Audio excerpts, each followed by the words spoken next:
Okay, so I've been a data scientist since I think 2012, when the job opened up inside Salesforce, where I was working as a software engineer building data product. I was working on the recommendation engine for Salesforce Chatter. Data science has turned out to be a nice confluence of a lot of my interests. I was a applied math major as an undergrad, and then sort of caught the software bug at the end of my college career, went into a startup, eventually went back to school for a second master's degree at Stanford in scientific computing, where I had the idea of trying to kind of study both software engineering and data analysis and visualization. That kind of wound up being data science. So I was lucky enough to be fairly early in the data science wave. And it's great and exciting that so many people are getting on board. I'm the head of data science at Clari. Like I said, I have a background in applied mathematics, software engineering, and data science. Clari, we do basically AI for sales. So we have AI-enabled sales forecasting, and we're working to add a lot of additional exciting AI features. But Clari, like many companies, is growing.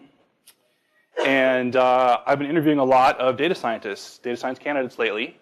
And as I'm sure many of you know, there's lots of avenues into data science. I kind of came in through math and graduate studies, but a lot of people learn on the job, which is great. But I've noticed in interviewing data scientists that many people, although they're proficient at plugging data into common algorithms, kind of cranking through the various libraries and getting good results, aren't familiar with some of the basic underlying mathematics of what they're working with. And you can get really far with the basic algorithms and the libraries, scikit-learn, TensorFlow, et cetera.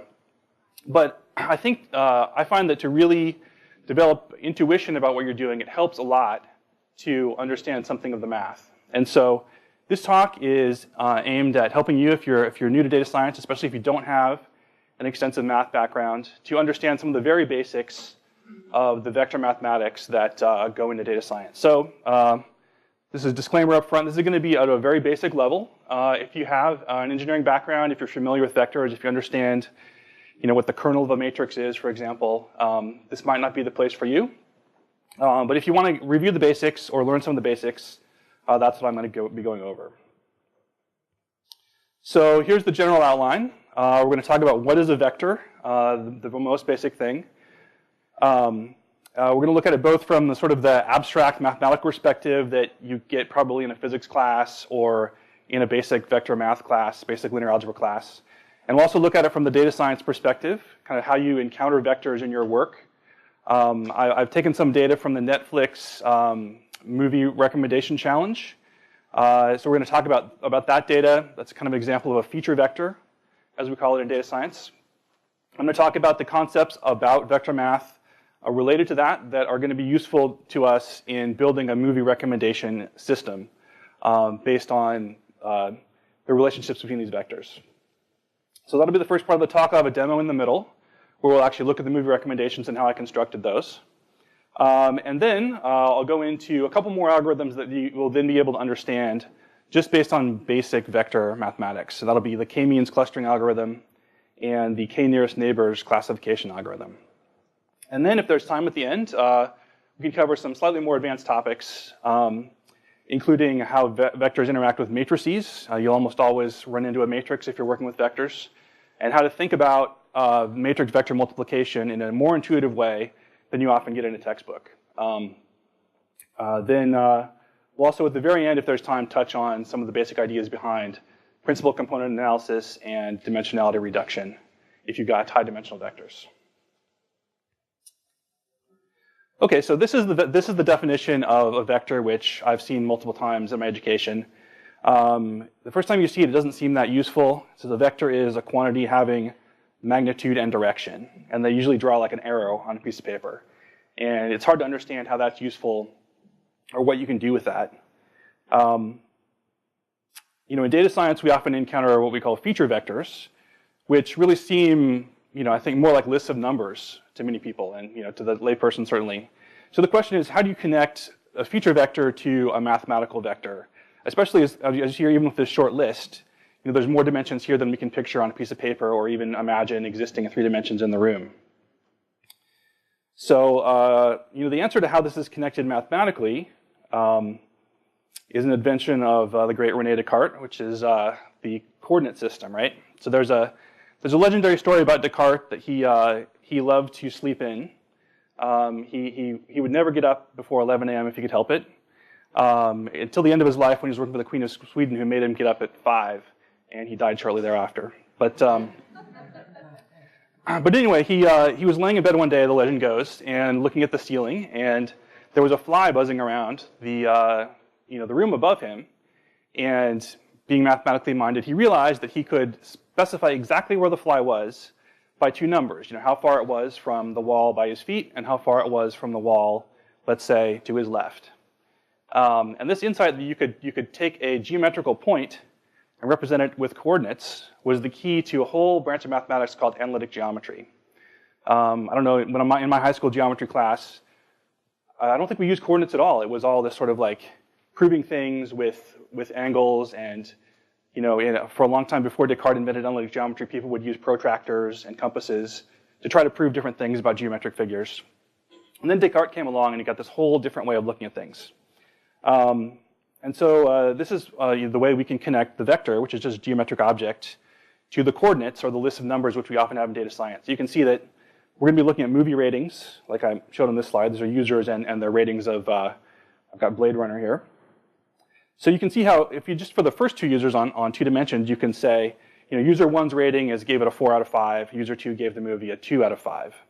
And you can represent that with our vector, our arrow, like in the previous page, without the coordinates though. So why would we want to think about a vector mathematically like this? And the intuition behind what we're going to make our recommendations based on is that, these vectors, which you have to now imagine are somehow existing in higher dimensions than 3, but we'll see that the math carries over, represent user tastes, and people who rate movies similarly, movies that are rated similarly will have sort of vectors that are more parallel than movies that are rated more differently. So I've shown like 2 science fiction movies here, kind of one cluster of 2, and 2 or dramas or romantic movies here. I'm hypothesizing those might not be rated the same by many people. But that's the idea. Coordinates, you can represent vectors with coordinates, even it turns out in high dimensions. So how do we deal with these things mathematically, right? So it turns out that the vectors have 2 things about them. They have magnitude and direction. And so if you're thinking about direction, it helps to sort of remove magnitude from the equation. So a way to do that is to figure out how long the vector is. And then if you divide all the coordinates of the vector by that length, the vector will be of length 1. And then you can do all that with all your vectors, and then you have a bunch of vectors of the same length, and it's easier to do math on them and understand what it means. So, probably you remember from your math classes the Pythagorean theorem. That's probably the one equation that most people remember from school. In a right triangle, a squared plus b squared equals c squared. So it turns out that if you want to find the length of a vector, you can think about that in terms of the Pythagorean theorem, right? So the length along the x-axis here is like our a, and the length along the y-axis here is like our b. And if you square those and add them and take the square root, that's going to give you the length along the hypotenuse here, c. So you can see with our 3, 4, 5 triangle here, you get the length 5. And that's in general how you can figure out the length of vectors in arbitrary dimensions. And you can think about this is like a visualizing vectors, right? So if you want to visualize this in this room, let's suppose that in that corner on the floor, that wall is, let's say, the x-axis, and this wall is the y-axis, and then going up, the wall is the z-axis. And pick some point, maybe the corner of that table down there, and think about that being the projection down below, I don't know, maybe that light bulb on the ceiling, which is the point where our vector is pointing to from the corner, right? So you think about how you're going to find that length. There's a right triangle from along that wall and then along this wall, leading out to the base of that table. Use the Pythagorean theorem, you get the length, you get the squared length of the diagonal from the corner out to the table. And then there's another right triangle from that point up to the light bulb, right? So you've got a squared plus b squared equals c squared, and then c squared plus d squared equals, let's say, e squared, which is the length out to the light bulb from the corner, right? And that carries over to arbitrary dimensions. So it's really just the Pythagorean theorem, as many dimensions as you have. You just square the coordinates, add them up, take the square root, and that's the length of the vector in what we call the Euclidean space, which is just a straight line. So this is one of the sort of the central basic ideas about vectors, the length. Okay, so yeah. So for your labor example, would further dimensions of the end be, say, more users going at the end than labor? Exactly. So there's one dimension per user in our data set. Okay, so that's the magnitude of a vector, the length of it. How do we think about the direction? So we want to compare vectors in our movie recommendation system, right? So we want to think about this idea that the more parallel these vectors are, the more similar people's tastes are around these movies, right? But how do you measure parallelness? It's not a mathematical word. I just put it up there in quotes to emphasize this is not like a term you'll find in a textbook, but that's kind of what we're getting at, right? How do you tell how closely parallel two vectors are? So a couple ideas about how you might, if you're just approaching this naively, think about that. So one is you can put the vectors, tail to tail and drop a line from one to the other at a right angle. And then you just measure supposing you standardize our links like we did with the Pythagorean theorem trick, you just measure how far along one vector the other vector goes, where that line hits. And you could say that the farther along that line hits on the second vector, the more parallel the things are, right? So what would that measurement be? Here I'm just illustrating. On the right you've got two nearly perpendicular vectors. Doesn't go that far along the second vector. On the left you got more closely parallel. It goes almost all the way to the end. And so if you're measuring that, remember these vectors are both length 1. That measurement is going to be between 0 and 1, assuming that the vectors always have positive coordinates. Like you could imagine, like you could have a vector that had a negative coordinate, and in that case, this measurement will be between -1 and 1. But all our movie ratings are positive, so for us, it'll be all between 0 and 1. Okay, so it turns out, here's another idea from your math class, that if you think about it, of course, where that line hits is totally determined by the angle between those vectors, right? So here's the famous theta from your trigonometry class, right? Representing that angle. It turns out that if these vectors are length 1, the measurement along that second vector is just the cosine of that angle. So, trigonometry actually coming in handy. That's what that means. How far along the second vector, that drop line hits. It gives us a measure of parallelness. So if cosine equals 0, they're going to be completely perpendicular. And if cosine equals 1, they'll be completely parallel because that drop dotted line there is going to hit all the way at the tip of the other arrow. So if we could measure the cosine between a pair of vectors numerically, that would give us a great measure of how parallel our movie ratings are.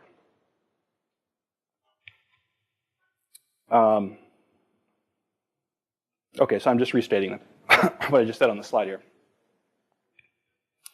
Okay, so how might we do that? So here's idea number 2. This one's a bit more complicated, but if you have your vectors represented as coordinates, you could think about multiplying the pairs of coordinates together, like the x coordinates together and the y coordinates together, and then adding them up.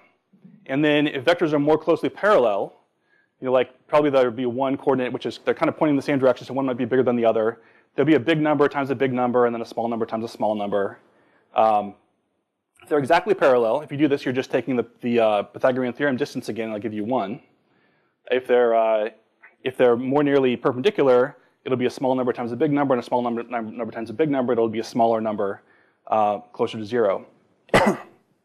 So if you do that, that's called taking the dot product between a pair of vectors. And it turns out that if you do that, that's the same as the cosine. It's just exactly equal.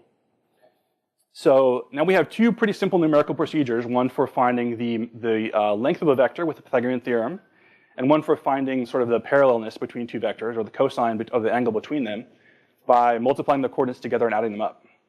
And here's one case where you can see that its equivalent is right here. If one of the vectors happens to line up with one of the coordinate axes, then we've got 0.6 times 1 for the x coordinate, plus 0 times 0.8 is equal to 0.6, and you can see that that's where that drop line would hit along the second vector. So it's a little harder to see if you rotate them off of the coordinate axes, but if it's if you kind of spend some time really pondering that, you can kind of convince yourself that that's true.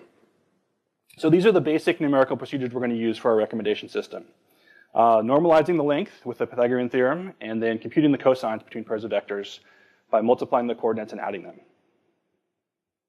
Okay, so let's look. I did this with this movie data, so let's look what happened.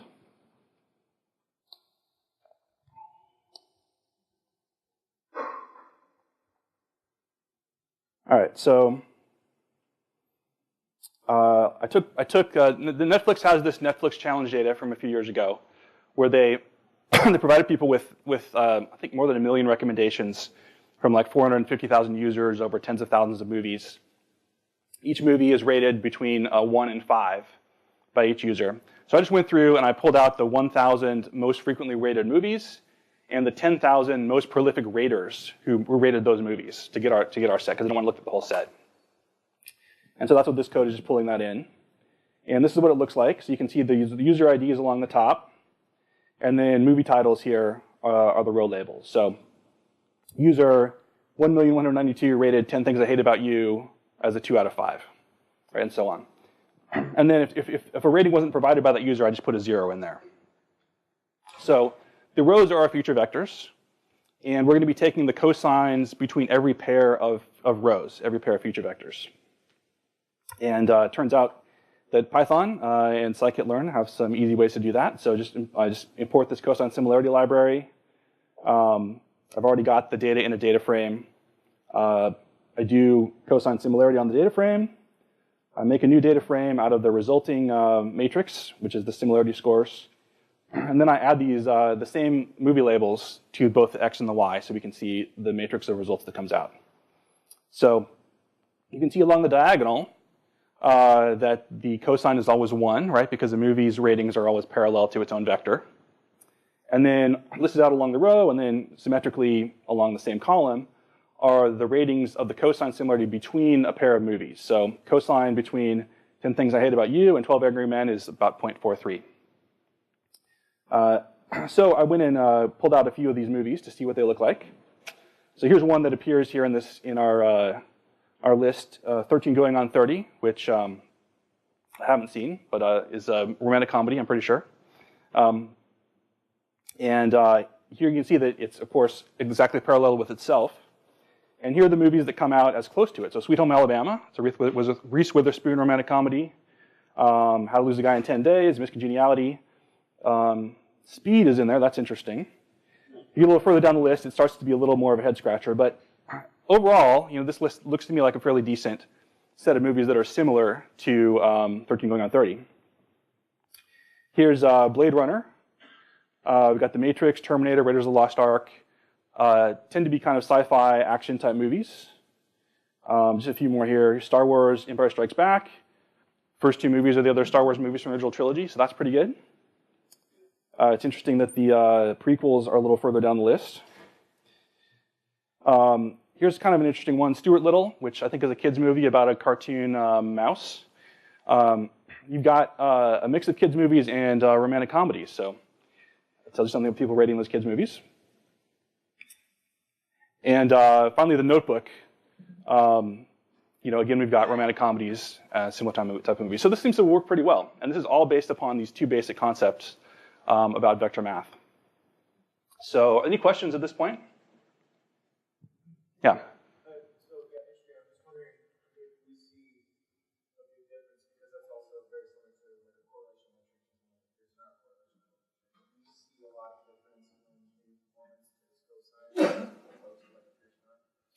Yeah, that's a good question. I haven't actually applied Pearson correlation to these vectors, but the idea is that there's a correlation here, so I'm sure it would probably be pretty similar pattern. Any other questions? Yeah, can I ask a question? Yeah. In your experience, when you use the cosine system, do you find any limitations where it does not work in real life scenarios? So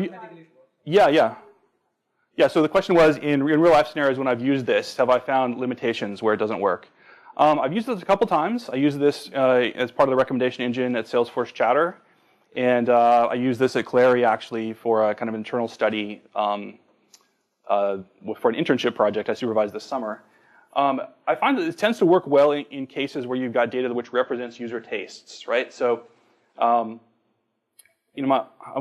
boss had used it for text analysis, and he found it didn't work very well. But whenever there's people rating something or people buying something which represents their preferences, this tends to produce a pretty good result. This actually is one of the famous early successful algorithms that Amazon used. So if you go to Amazon's, any page for an Amazon product, They wrote a paper about this in 2003. I'm assuming it's probably still basically the same algorithm. You look at the book or whatever it is, and it will say, people who bought this book also bought these things. And this is one of their early innovations. This is exactly what they applied to produce that recommendation. So the recommendation is centered on the item. So we're not recommending in general what kind of movie you would like because we know all about your tastes. We just know you're looking at a particular movie, and we're recommending other movies that people who rated that movie, that were rated similarly to that movie, right? So if it's a movie that everyone hates, it might also recommend movies that everyone hates, right? So it's not about what you like. It's about what people like who also like this, with like this movie in common. So you have to think about, it's really sort of a way of sort of extracting this is actually called collaborative. This is an example of collaborative filtering, which means you're using the data generated by the community to filter your data and sort of extract sort of human knowledge that people are kind of leaving behind to produce a recommendation for them. Yeah. Is this notebook going to be available? I don't know if I'll make this notebook available. I'll give you my email. I can send it to you afterwards if you want to. Yeah. You talked about using Pythagorean theorem to normalize the vector lengths so they're all the same magnitude. An example of like sales, for instance, where you might actually care about the magnitude of the vector, just because there's only still work. So the question is, in a like sales case, like a Clari, where you may care about the magnitude of the vector, does cosine similarity still work? If you care about the magnitude, you'd want to pull that out separately and maybe apply that alongside or use it in a different way in your algorithm. Cosine explicitly removes the magnitude, right? So I think it makes sense in cases where you're analyzing user tastes. Someone may sort of feel everything in an extreme way, give everything either high or low ratings.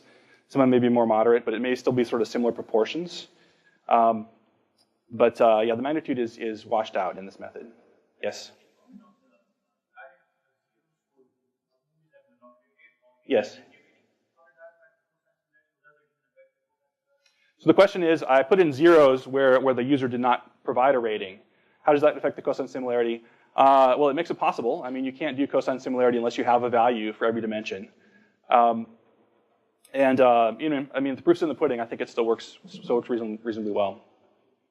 The proof is in the pudding, meaning that you look at the results and see if they seem like they're still good. Generally, I found it to be pretty effective. Yes. Is this network particularly sensitive to outliers? I don't think so. I mean, Can you repeat the question? yeah. The question is this method sensitive to outliers? I mean, if you think about it, because you're removing the magnitude, every vector is constrained to lie upon the positive part of what we call the unit hypersphere, right? So that just means all the points that are distance 1 from the origin. So you can't really have an outlier outside that zone. Yes. So that's where dividing by the length, the Pythagorean theorem trick comes in. You at some point, I mean, you could. I think this method, this library, I'm sure does it internally. When you're computing the cosine, part of the cosine equation is dividing by the magnitudes. So if you have something that's has a rating of 5 million, let's say, on one axis by accident, that's going to pull that vector pretty much exclusively out in that direction if everything else is between 1 and 5. But divided by the magnitude will pull it back to the length of unit 1, and so it'll just throw it off for that vector. Yes? What if you had negative? That would still work. They would be at the bottom of the list, right? Because you could pull the movie down to a negative rating. Cosine applies to any vector, right? If you have negative coordinates, then you can get a cosine that's less than 0. But that would still appear in the ratings, and you just sort them out to the bottom. One more question over there. Yep. When you say normalize it, right? You normalize it over the whole vector space. But in the combination, one of the problems that we face is different individuals have different range. Yeah. Because it's an ordinal data, and we do not know 1 to 2, 2 to 3, what the exact distance. Yes. Okay. What are the best practices for you to normalize it across users? So if I give always my best as 4, and another person gives their all the best as always 6. Yes. Technically, normalizing it will take the magnitude. Okay, so this is a good question. So this question is about normalizing the vectors, right? His point is that maybe he's a person who never gives a movie a rating above a 4. Someone else may always give 5s. So the magnitude across users could be different. The average magnitude of your ratings could be different. So when you normalize, that means you take the vector, whatever length it is, and you divide each component in the vector by the length. And I made this presentation, deliberately light on equations, so I didn't put this in here. But if you sit down and do out the Pythagorean theorem like that, where you've got each vector component divided by the length, and you square everything and add it up and take the square root, that length squared in the denominator is going to come out of your square root. So basically, you're just proving that you can divide everything by the length and still get to 1. So to answer your question, so if all your vectors are length 4 and all someone else's vectors are length 2, we're going to divide all your vectors by 4. That's going to make all your vectors length 1. The other person's vectors are all going to wind up length 1 also, because we're dividing by length 2 for them, right? So everything gets shrunk or expanded so that it's exactly length 1. It's exactly 1. All the vectors that you're working with when you do the cosine are exactly distance 1 from the origin. So they're all sort of living on this, if you can sort of imagine this high-dimensional sphere, and we're just comparing sort of the angles between them, nothing to do with their lengths.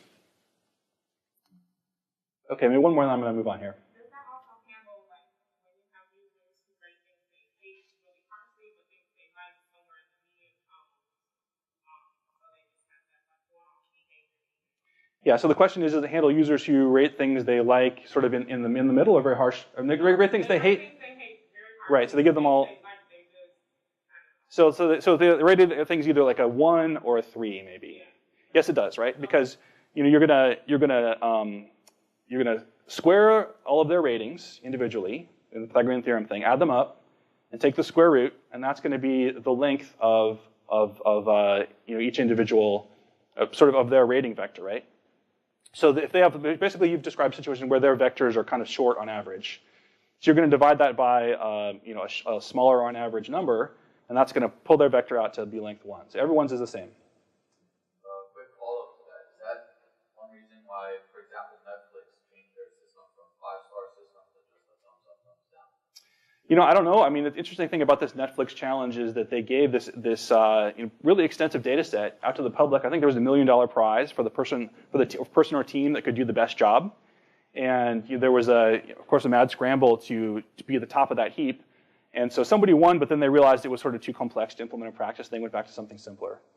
So I've never worked at Netflix, but that may have been a user, more of like a usability decision that people had an easier time or would rate more often if it was just a up or down rather than like thinking about where it belongs on a scale. But I'm just guessing. I don't know. You have to ask someone at Netflix. Okay, so let's move on and let me talk about a couple more complex algorithms that we can now understand if we know a bit about vectors. This goes back to the same slide. Yeah, okay. Okay, that was our movie data set. Okay, so now I want to talk about k-means clustering. So in machine learning, there are two types of learning. There's probably more than two types, but two main types are supervised learning and unsupervised learning. So what does that mean? So supervised is when you have some data and you know for sure what it is, right? So like for our movie example, for each movie, critics have decided, or it's obvious to everyone what the genre of the movie is. So let's say we have a training set which has our movie data plus the genre, right? So it's a sci-fi movie, or it's a romance movie, or a comedy. But maybe we have a new movie and we have like our ratings, and we want to classify it by genre, right? So that would be a supervised learning problem because you have a training set that has the genre, and you can train some model to sort of understand what the different genres look like, and then you give it a new movie with no genre attached, and the classifier will figure out what genre that belongs to. Okay, so that's supervised. So k-means though is unsupervised, and that's where you don't have any labels on any of your data, but you want to kind of understand what's going on. So a common thing to do in that case is to apply clustering. So imagine you have a bunch of vectors, you have a bunch of feature vectors, like our movies, let's say, and you want to understand if there are clusters of movies in there. If there's a bunch of movies, a bunch of different types, you want to sort of get some idea of how the types group together according to people's ratings. So with that, we could use what's called k-means. We have to know a couple other things about vectors, which are pretty simple. One is you can add them together, right? So back to our original kind of just arrow on a piece of paper. To add two vectors together, you just lay them end to end. And where you get to at the end of the second vector is kind of the point at the end of the vector you're adding together. And if you're working with feature vectors and you're adding them, you just add up all the coordinates individually. and that gives you the vector that's the sum, okay? Any questions about that? Okay, you can also multiply them, right? So when we were normalizing our vectors, we were actually multiplying by the inverse of the vector length, right? Or essentially we're dividing by the vector length. So if we have a short vector, we multiply it by 2, then it's just the number 2. We get a vector which points in the same direction, but that's twice as long. And numerically, again, you just multiply each of the numerical coordinates by 2, and that gives you your double-sized vector. And again, you can divide by 2 in the same way. You have a long vector, you divide it by whatever. If it's a number greater than 1, you get a shorter vector, but the same direction. Okay, so if you can add things up, a bunch of vectors up, and then divide by the number of vectors, that's what you do to take an average, right? So that means you can find an average vector from a set of vectors. And so k-means is based upon this principle. Here we can see if you've got these two vectors, you take the average. You know, we did the same sum we did before, but then we divide by 2, so the resulting vector is the sort of fat vector here, but that's half the length of what I showed on the earlier slide. Okay. Also one more thing about k-means, if you want to find the distance between two vectors, you just flip one of them around by multiplying by -1, and then you add them. So subtraction is just adding the negative of the second number. You know, if you in your mind sort of pull this vector over so that they're tail to tail, you'll see that this resulting vector points from the point of this one to that one. I probably should have added that to the slide. But the idea is you flip one around, add it, and then that's the difference between the vectors. And numerically what you do, it's very simple. You just take one of the vectors and subtract the coordinates of the other one, on each coordinate, and then you apply the Pythagorean theorem to the result, and that gives you the length of the difference between the vectors, and that's a distance between the vectors, right? So we need, for k-means, for a lot of algorithms, you need some notion of distance between 2 points. And so for distance between the points, we subtract one vector from the other, and then we apply the Pythagorean theorem, and we get the length of that vector that points between them, and that's the distance between them. Okay, so k-means is very simple. You choose k, and the k in k-means just stands for the number of clusters that you want. So we have 1,000 movies in our data set. Let's say we wanted 10 clusters. We would say k equals 10. We would then randomly choose 10 of the vectors from our movie set, and we would call these are our initial cluster centers, or centroids, kind of for the fancy word. And then what you do is you just go through, and for every vector in your set, you compare it to your cluster centers, and you assign it to the closest cluster center using that distance method, right? So you've got then 10 clusters, 10 groups of vectors assigned to the closest cluster center that you picked. And then what you do is for each of those groups, you average all the vectors in that group. That gives you a new cluster center, and then you reassign. And you just keep doing that over and over again until you run out of iterations. You can say, oh, I only want to do this 100 times or something. But this will actually eventually converge. Eventually you'll get to the point where no vectors are changing groups anymore after a reassignment. And when that happens, of course, if you did the iteration again, there would be no reason for anything to move because your average would be the same as the previous step. And so every vector is already assigned to its closest cluster center. And that's k-means. And so it's random. It can depend a lot on the initial set of vectors that you pick. There are various methods for choosing those initial vectors in a kind of a clever way to avoid strange results. But this is a tried and true method, and it all is based again upon just basic vector math, sums and averages and differences, and then an iterative method. So I haven't done this in the notebook, but I mean in the Jupyter notebook, but you can see how there's libraries that will do this very easily for you. Any questions about k-means clustering and about what we might want to do with that? So by the way, if we did apply this to our movie database, we could then go look at the cluster. We could go look at the movies in each cluster, and we might say, oh, this is a cluster of science fiction movies, and this is a cluster of comedies. Then we could apply a label to the cluster, and then we would have labeled data, which we could use for a supervised algorithm to do classification going forward, right? So that would be a possible use of clustering aside from just understanding the structure of your data a bit better. Okay, so say we have labeled data. We've got our movie genres on our movies. K-nearest neighbors is another very simple classification algorithm, which is a supervised algorithm. And I've said maybe it's the laziest classification algorithm because the training there's no training basically. We've got our set of movies, let's say, and we've got genres assigned to them. And then someone gives us a new movie. Well, we know how to compute distances between vectors, right? So in k nearest neighbors, you have to pick k again, except this time k is the number of vectors that are already in your data set and have a genre attached that you want to vote on what the new movie's genre should be. So you start with your known vectors. You choose how many votes you want to apply. Probably it should be an odd number, although even with an odd number, sometimes you could technically get a tie. So you need a way of breaking ties. And then you put in your input vector, your brand new movie that came out that has ratings on it, and you just compare it to all the vectors in your set. You find the k, let's say k is 5, you find the 5 closest ones, and then you just add up the genre mentions, and you assign the genre to the new movie that is the most commonly mentioned among your 5 votes. And that's k nearest neighbors. If you're convinced, or if you kind of get verification that genre was correctly assigned, you can then add it to your data set and use it to rate even more movies. So this is a way to basically do assignment by example with no mathematics. The only effort is basically in storing the data and in the sort of search problem of comparing your new example to potentially a very large set of pre-existing examples. But that's k nearest neighbors. So this is another very common algorithm. Any questions about either of these? All right, how are we doing for time? I think we're okay, right?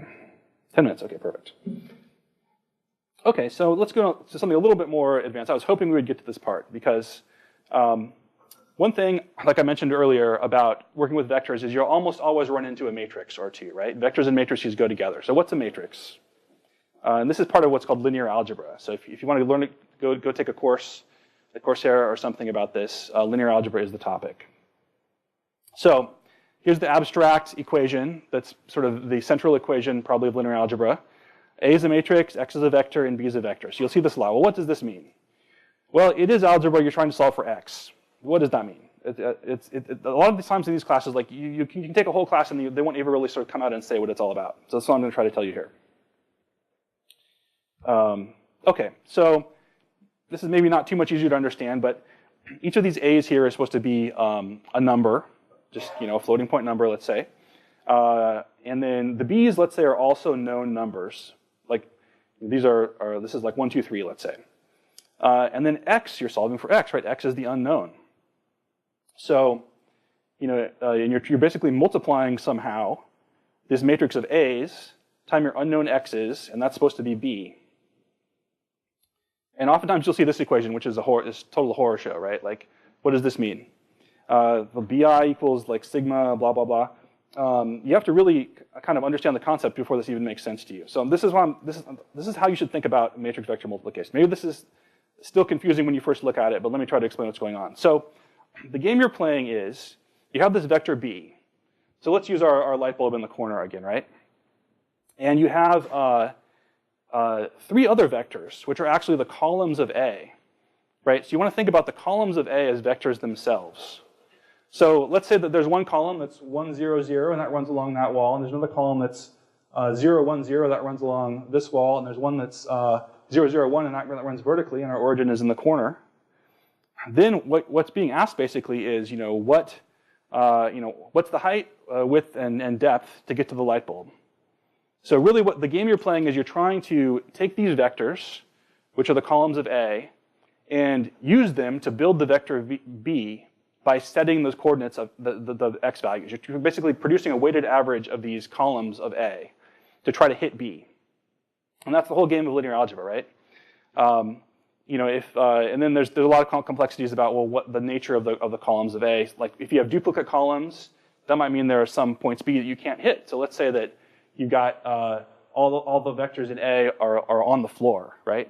There's one that points along that wall, one on this wall, and one sort of diagonally out, and you're trying to hit the light bulb in the ceiling. You're never going to hit that because you don't have anything that goes up off the floor, right? So that would be an unsolvable problem, sort of unsolvable. The best you can do is kind of get to the spot under the light bulb. And that's what a least squares solution will do for you. But the key insight, again, is like when you see AX equals B, that's the game. You're trying to hit B by setting X. And you can have complications of, you can't hit B because it's just sort of not in a space where your A columns can get to, Or maybe your A columns are redundant. You have the same column that's a duplicate, or you can make, you can combine some of the columns of A to make another column of A. That can throw you off because there's not a unique solution. You could use, which of the duplicate columns are you going to use? If that interests you, I can sort of see some yawns in the room. You can take a linear algebra course. But this, I just want to point out, if you get to that point, you want to think about the columns of A as vectors themselves. And oftentimes, for whatever reason, the classes will start with something like this, which is totally incomprehensible until you get a little bit later on. Any questions about that? Yes?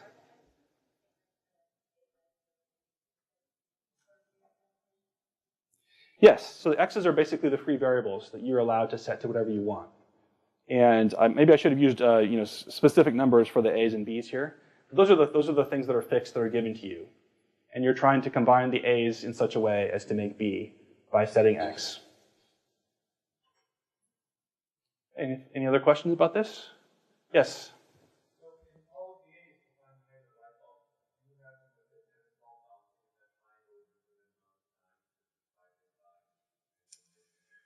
No, I sort of think about the A vectors as sort of in some fixed point, kind of coming out of the corner. So one along the wall, one along this wall, let's say one kind of diagonally pointing up like this. And then I imagine sort of them stretching or contracting, and then sticking one onto the end of the other and kind of building out with a combination of three to try to get to the light bulb. And depending on how many columns of A you have, there may be more than one way to do it. Like I said, there may be no way to do it, and the best you can do is get kind of the closest you can on a plane, like the floor. But it's all about using our vector multiplication and addition or subtraction to sort of combine these vectors, these columns of A in a way. You're sort of snapping them together like a kid's building toy or something to get to where you want to go. That's a good question. 5 minutes. Okay, we're almost done. Anything else?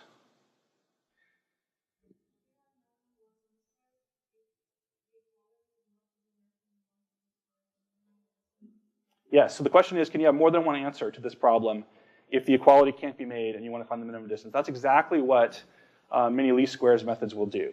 So let's say, again, we're trying to hit the light bulb from the corner and all our vectors in A are on the floor. You can't ever build up towards the ceiling, but you can build out on the floor to the closest point right below the light bulb. That's the closest point on the floor to the light bulb. And you can say, this is the best I can do. That's my least square solution. So that's a very common approach when you have that problem. Okay, anything else before we go on our final sort of brain? The last one's kind of a bit of a brain stretch, but I'm just going to introduce this idea of dimensionality reduction. Okay, so final thing, principal component analysis, another fancy sounding term. So, I'll try to explain what a principal component is. But the idea is sometimes you have, like in our movie data, we have 10,000 users in our database. It's a very high dimension. We might want to work with fewer dimensions, but still retain as much information from our user ratings as possible. So there's something which, this is the only slide I have on it. If you want to talk more about it, you can come up afterwards. There's something that's an interesting property of matrices, which is that if you take all of the vectors that are of distance 1 from the origin, there's an infinite number of them, right? But if you were to take all of them, that whole sphere in high dimensions, and pass each one of those through any matrix, what comes out the other end will form an ellipse in sort of the result space. So again, this is not super important to understand. This is sort of the sort of final brain stretching concept. But the interesting thing about this ellipse is it can be stretched or squished. So also, there will be vectors from your original sphere that will be mapped to the longest parts of the resulting ellipse, and they'll be parallel in both places. I mean, perpendicular in both places, right? So the idea of dimensionality reduction is if you can find the vector in your original sphere that gets transformed to one of these longest parts of the resulting ellipse, that vector, in some sense, contains the most information about the transformation, right? So, oh, you okay? Okay. We're almost done. So lunch is coming right next. So anyway, the idea is we can use our cosine trick, right? You can sort of drop a line from all the vectors in the original space onto this vector which gets stretched the most, and sort of do that for, let's say, say you want to keep 5 dimensions. You can find the 5 vectors that are perpendicular to one another in your original sphere. They get stretched the most when you pass it through a matrix. And you can just take every other vector and drop them onto those vectors, project them onto those vectors. And you can say, now I've got 5-dimensional data and I've lost some information, but I've still got the most information that will be stretched the most by what I've got left. And sometimes that's good enough, and that enables you to reduce the dimension of your data set. So this is a pretty advanced concept from really not knowing about what vectors were at the beginning. But this is the kind of thinking that you'll do in a linear algebra class if you want to learn more. But hopefully this has given you some useful tools to think about vectors and doing your data science. So I think I can feel the room poised to go to lunch, so I'll let everyone go. I'll be up here in front if you want to talk to me afterwards.